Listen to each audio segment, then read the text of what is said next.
Lesson 24.3. What futures trading actually is, and why it can wreck you. Let me start with a scene you might have seen, or lived through.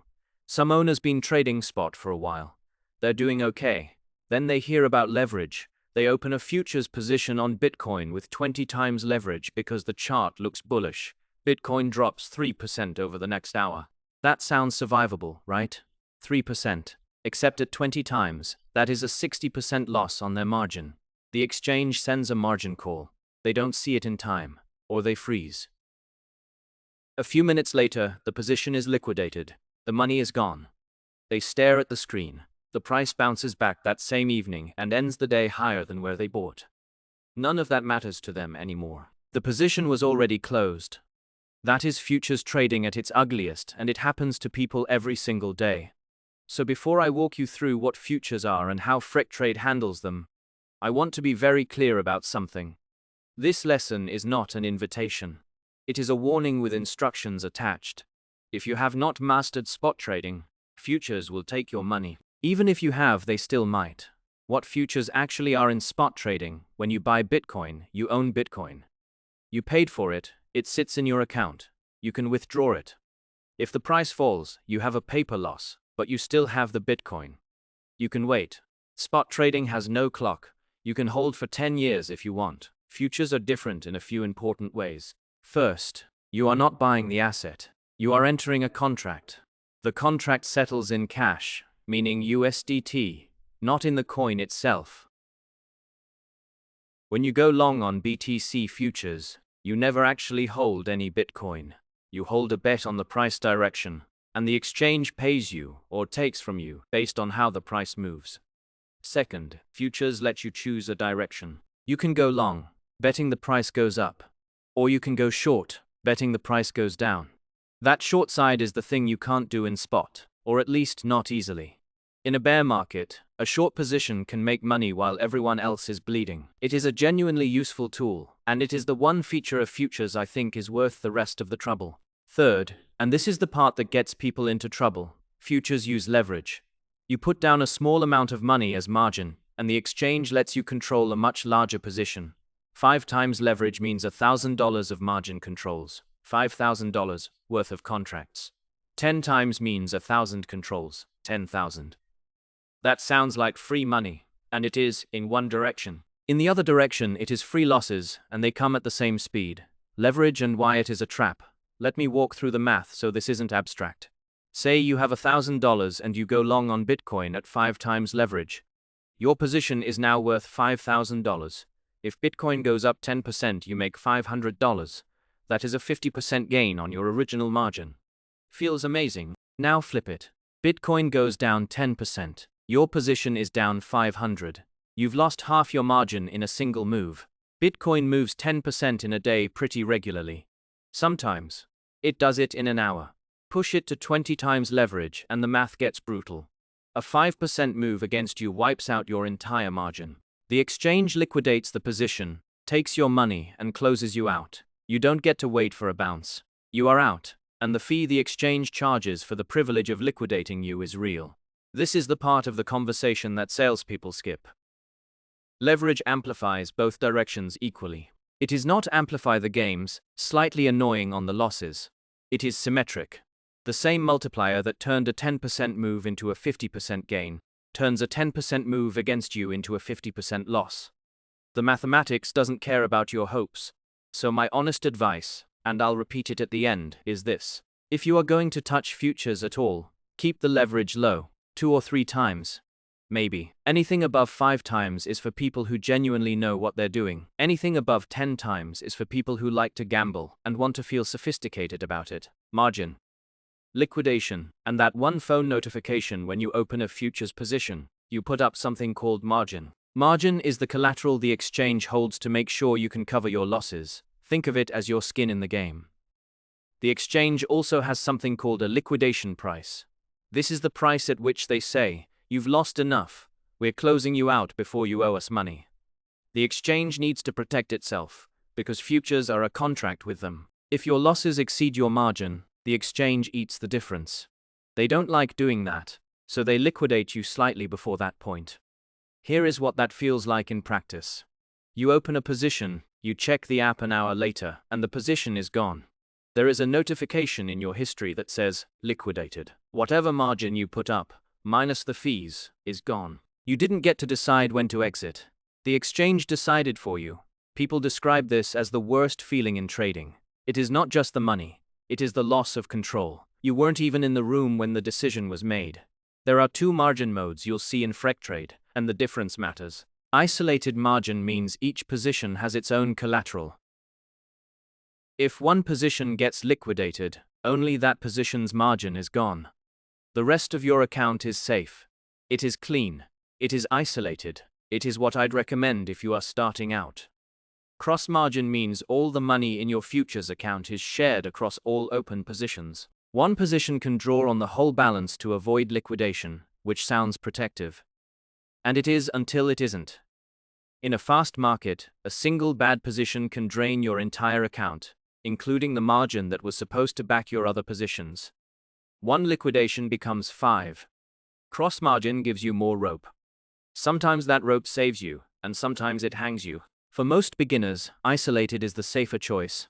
Cross is what you graduate to once you actually understand what you are doing. Funding rates. The quiet cost here is something nobody mentions until you've already lost money to it. Futures charge you to hold positions overnight. It is called the funding rate, and it is a small payment between longs and shorts, every 8 hours, designed to keep the futures price tied to the spot price. The mechanics are simple in effect. When most traders are long, longs pay shorts. When most traders are short, shorts pay longs. The amounts are small, usually a fraction of a percent, but they compound. A position you hold for a week might cost you 1% or 2% in funding alone, on top of any trading fees, on top of any loss you are already sitting on.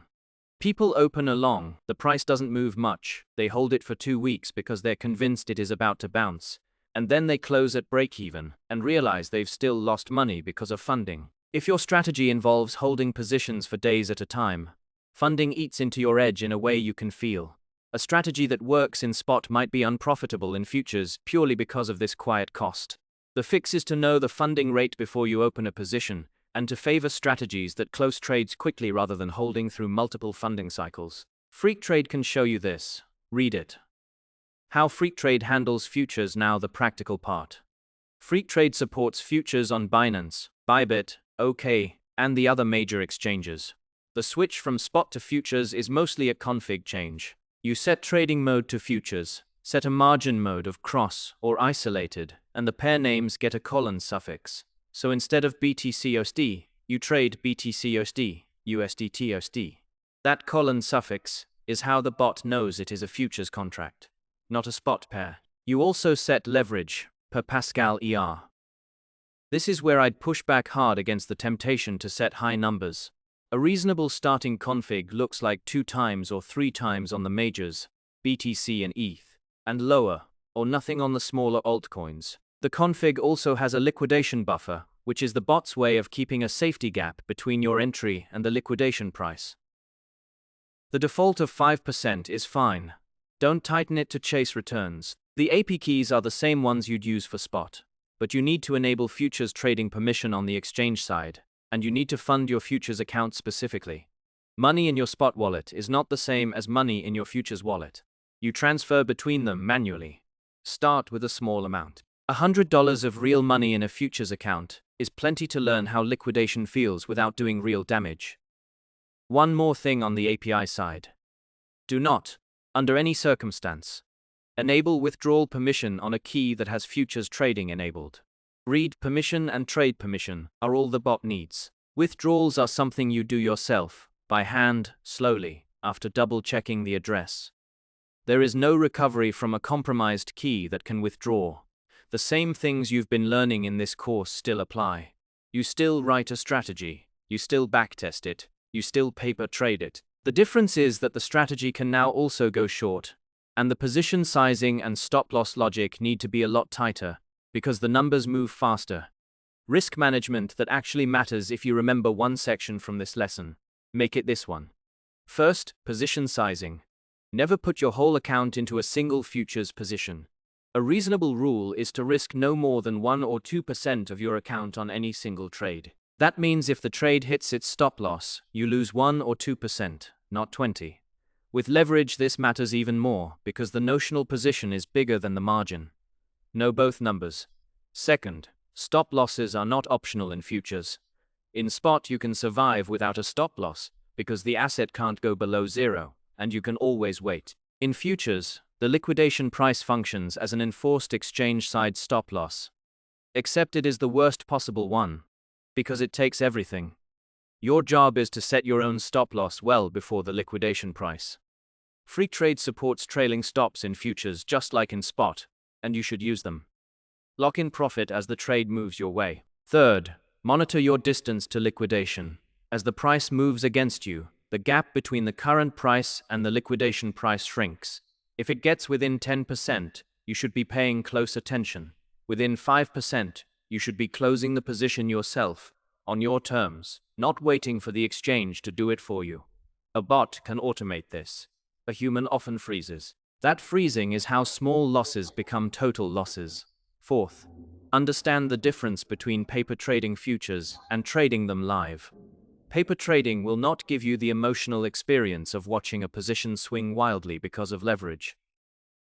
The numbers are the same, but your body's reaction is not. The first time you watch a leveraged long swing from plus 30% to minus 20% in an hour, you'll understand what I mean.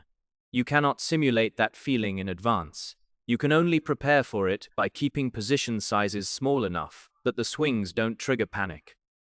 And fifth, watch your total exposure. It is easy to open 5 positions, each at 3 times leverage, each one isolated and seemingly safe, and suddenly realize you have 15 times exposure to crypto as a whole. If the market tanks across the board, all 5 positions move against you at once. The number that matters isn't leverage on one position. It is leverage across the whole book. Who futures are actually for. Let me be honest with you about who should be doing this. Futures suit traders who've already built and run a profitable spot strategy for months. People who understand that drawdowns are normal and can sit through them. People who can read a position and know exactly what their liquidation price is without checking. People who treat the funding rate as a line item, not a surprise. Futures are a terrible idea for anyone who is bored with spot returns, anyone who needs to make money this month, anyone who is recovering from a loss and wants to make it back fast, anyone who finds leverage exciting. If any of those describes you, this is the part of the course where you stop and go back to the spot lessons. There is no shame in that. Spot trading has made a lot of people quietly wealthy. Futures trading has made a lot of people loudly broke. If you do decide to proceed, start on a testnet. Binance and the other exchanges have test environments with fake money. Use them. Open positions at different leverages. Watch them get liquidated on purpose so you know what it feels like without paying tuition. Then move to a real account with a tiny amount of money, $50 or $100, and trade that for a month before you scale up. If you can't be disciplined with $100, you won't be disciplined with 10,000. The lack of discipline just gets more expensive. Wrapping up, so that is futures in Freqtrade. The mechanics aren't complicated. A config change, a different pair format, leverage settings, isolated or cross margin. The bot handles the plumbing. What is hard isn't the mechanics. What is hard is the psychology and the speed and the fact that everything you've learned about risk in spot trading now applies with a multiplier attached. The 2 things I want you to walk away with. First, futures amplify everything. Games, losses, emotions, mistakes. The same trade that is a forgettable dip in spot can be a full liquidation at 10 times. Second, the people who survive futures are the ones who treat leverage as a tool to be used sparingly, not a dial to be cranked up. Start small. Stay small for longer than feels necessary. The market isn't going anywhere, and there is no prize for getting to high leverage quickly. In the next lesson, we'll go deeper into more advanced futures strategies, things like funding rate arbitrage and hedging. But before any of that, make sure you actually understand and respect what we covered here. Because none of the advanced material matters if you've already been liquidated out of the game.